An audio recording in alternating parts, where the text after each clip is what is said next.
সালাম ইসলামের একটি মৌলিক শিক্ষা। পৃথিবীর প্রত্যেক সভ্য জাতি একে অপরের সাথে দেখা সাক্ষাতের সময় কোনো একটি নির্দিষ্ট শব্দ দিয়ে একে অপরকে স্বাগত জানায়, অভিবাদন করে। কিন্তু ইসলাম আমাদেরকে এমন একটি শিক্ষা দিয়েছেন যা দিয়ে শুধু স্বাগত জানানো হয় না, সম্মান জানানো হয় না, বরং সম্মানের যথার্থ হক আদায় করা হয়। আসসালামু আলাইকুম ওয়া রাহমাতুল্লাহ। আপনার উপর শান্তি বর্ষিত হোক। এই যে একটি সালাম, যার মাধ্যমে একে অপরের জন্য দোয়া করা হয়, এই সালামের সূচনা হয়েছে জান্নাতে। আবু হুরায়রা রাদিয়াল্লাহু তাআলা আনহু হাদিস বর্ণনা করেন, খালাকাল্লাহু আদাম আলা সূরাতিহি তুলুহু 60 যিরান। আল্লাহ আদমকে তার সুরতে বানালেন, তার উচ্চতা ছিল 60 হাত।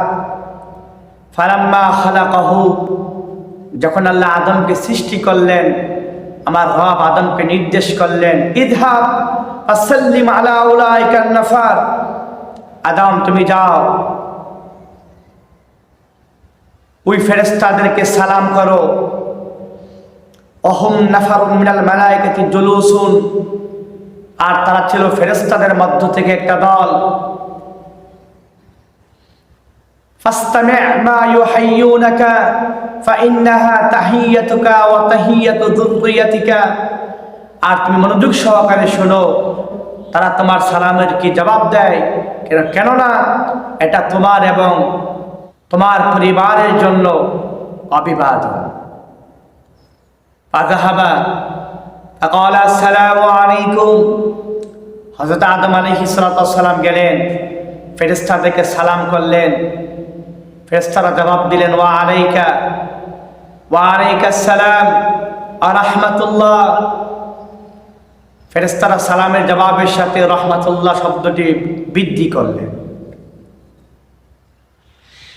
তাহলে সালামের শুরু হয়েছে জান্নাতে।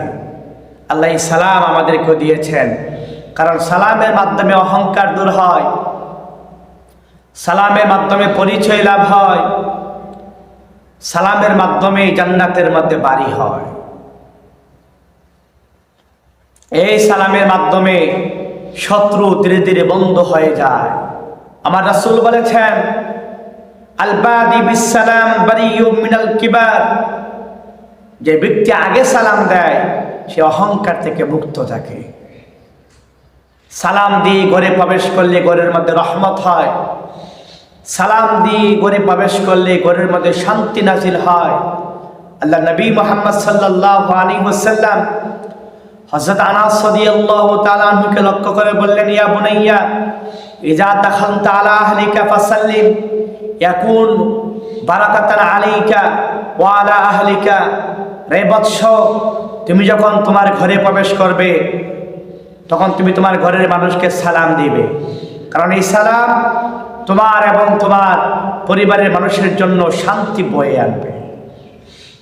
আমার ভাইয়েরা, যে সমস্ত ঘরের মধ্যে সালাম প্রচলিত আছে, ওই সমস্ত ঘরের মধ্যে আল্লাহর শান্তি আছে, রহমত আছে। এই জন্য আমরা সালাম দেব। আমরা একে অপরকে সালাম দিব। সমাজে, রাষ্ট্রে, হাট বাজারে আমরা সালামের প্রচলন বৃদ্ধি করব। আল্লাহ রাসূল সাল্লাল্লাহু আলাইহি ওয়াসাল্লাম তিনি তার এক সাহাবীকে বললেন, ইজা দাখালতুম বাইতান ফাসাল্লিমু। যখন তুমি ঘরে প্রবেশ করবে তখন ঘরের মানুষকে সালাম দিবে। ওয়া ইজা খারাজতুম ফাআউদিউ আহলাহু বিসসালাম। আবার যখন ঘর থেকে বের হবে তখন ঘরের মানুষকে সালাম দিয়ে বের হবে, কারণ এই সালামের মাধ্যমে সংসারে, বাড়ির মধ্যে আল্লাহর রহমত নাজিল হয়। হযরত মাওলানা শাবালি তানবী রাহমাতুল্লাহি আলাইহি বলেন, যে সমস্ত সমাজের মধ্যে সালামের প্রচলন বেশি, ওই সমস্ত সমাজের মধ্যে আল্লাহর রহমত শান্তি বেশি। এই জন্য আমার ভাইয়েরা, আমরা সালাম দিব। আজকে তো মানুষ সালাম দেয় ব্যক্তি দেখে, মাথা দেখে না। আমার রাসূল বলেছেন, চেনো জানো, পরিচিত ও অপরিচিত সকলকে সালাম করবে। আজকে তো সালাম একটি ক্যাডেটের বিষয় হয়ে গেছে। মানুষ মাথা দেখে সালাম দেয়, ব্যক্তি দেখে সালাম দেয়, নেতা দেখে সালাম দেয়, ইমাম দেখে সালাম দেয় না। সালাম সবাইকে দিতে হবে। আল্লাহ রাসূলের কাছে এক সাহাবী এসে বললেন, ইয়া রাসূলুল্লাহ, আইয়ুল ইসলামি খায়র, আগে নবী আপনি বলেন ইসলামের কোন কাজটি সর্বোত্তম? আল্লাহ রাসূল বললেন, তুতি'মুত তা'আম ওয়া তাকরাউস সালাম আলা মান আরাফতা ওয়া মান লাম তা'রিফ। ইসলামের মধ্যে উত্তম কাজ হচ্ছে মানুষকে খাবার খাওয়ানো এবং চেনা অজানা, পরিচিত অপরিচিত সকলকে সালাম দেওয়া। তার মানে চেনা জানা, পরিচিত অপরিচিত সকলকে সালাম দিতে হবে। মাথা দেখে, ব্যক্তি দেখে, নেতা দেখে, ইমাম দেখে সালাম দেওয়া যাবে না। আমার ভাইয়েরা, আমার বন্ধুরা, আমার রাসূল সাল্লাল্লাহু আলাইহি ওয়াসাল্লাম বলেন, লা তাদখুলুল জান্নাতা হাত্তা তু'মিনু ওয়া লা তু'মিনু হাত্তা তাহাব্বু আওয়ালা আদুল্লুকুম আলা শাইইন ইযা ফাআলতুমুহু তাহাবাবতুম। তোমরা ততক্ষণ পর্যন্ত জান্নাতে প্রবেশ করতে পারবে না যতক্ষণ না পর্যন্ত তোমরা ঈমান আনো, আর তোমরা ততক্ষণ পর্যন্ত পরিপূর্ণ মুমিন হতে পারবে না যতক্ষণ না পর্যন্ত তোমরা পরস্পরকে ভালোবাসো। আমার রাসূল বললেন, আমি কি তোমাদেরকে এমন একটি বাক্য শিক্ষা দিব যার মাধ্যমে পরস্পরের মধ্যে ভালোবাসা বৃদ্ধি পাবে? সাহাবায়ে কেরাম বললেন, জি হ্যাঁ। আমার রাসূল বললেন, আফশুস সালামা বাইনাকুম, তোমরা পরস্পরের মধ্যে সালামের প্রচলন বাড়িয়ে দাও। এই সালামের মাধ্যমে আল্লাহ রাব্বুল আলামিন পরস্পরের মধ্যে বন্ধুত্ব বাড়িয়ে দেয়, সম্পর্ক বাড়ায় দেয়। এই জন্য আমার ভাইয়েরা, জান্নাতে প্রবেশ করতে গেলে আমাদের ঈমান লাগবে, আর ঈমান মজবুত করতে গেলে আমাদের পরস্পরের মধ্যে ভালোবাসা লাগবে, আর ভালোবাসা বাড়াইতে গেলে পরস্পরের মধ্যে আমাদের সালাম লাগবে। সালাম, আমরা সকলকে সালাম দেব। আমরা ছোট বড় সকলকে সালাম দেব। আমার রাসূল বললেন, আস-সগীরু আলাল কাবীর, ছোট মানুষ বড়দেরকে সালাম দিবে। আবার মাঝে মধ্যে দেখা যায় তো আমার রাসূলের ক্ষেত্রে আমার রাসূল ছোটদেরকে সালাম দিতেন। হাদিস শরীফের মধ্যে আসছে, মাররা আলা গিলমানিন ফাসাল্লামা আলাইহিম, আমার নবীজি একদিন ছোটদের কাছ দিয়ে যাচ্ছিলেন, বালকদের কাছ দিয়ে যাচ্ছিলেন, তিনি তাদেরকে সালাম দিলেন। তাহলে মাঝে মধ্যে ছোটদেরকেও সালাম দিতে হবে, তবে ছোটরা বড়দেরকে সালাম দিবে। একদিন হযরত আলী রাদিয়াল্লাহু তাআলা আনহু এক পাশ দিয়ে যাচ্ছেন, অপর পাশ দিয়ে হযরত আবু বকর সিদ্দিক রাদিয়াল্লাহু তাআলা আনহু আসতেছেন। আবার নবীজির হাদিসের বাণী হচ্ছে, ছোট বড়কে সালাম দিবে। ঘটনাক্রমে হযরত আলী রাদিয়াল্লাহু তাআলা আনহু সিদ্দিক আকবরকে সালাম দিলেন না। সিদ্দিক আকবর যখন বুঝতে পারলেন যে আলী তাকে সালাম দিচ্ছেন না, আবু বকর সিদ্দিক নিজে হযরত আলীকে সালাম দিলেন। সিদ্দিক আকবর চলে গেলেন নবীজির দরবারে, ইয়া রাসূলুল্লাহ, ইয়া হাবিবাল্লাহ, ইসলামের মধ্যে কেমন কিছু হয়েছে? নবীজি বললেন, কি, কেন এমন কোন প্রশ্ন করলা? যে আজকে আলী আর আমার সাথে সাক্ষাৎ হয়েছিল, আলী আমাকে সালাম দেয় নাই, বরং আমি আলীকে সালাম দিয়েছি। আল্লাহ নবী আলীকে ডাক দিলেন, আলী, তুমি নাকি আজকে আবু বকরকে দেখে পাশ কাটলা, তুমি নাকি আজকে আবু বকরকে সালাম দেও নাই?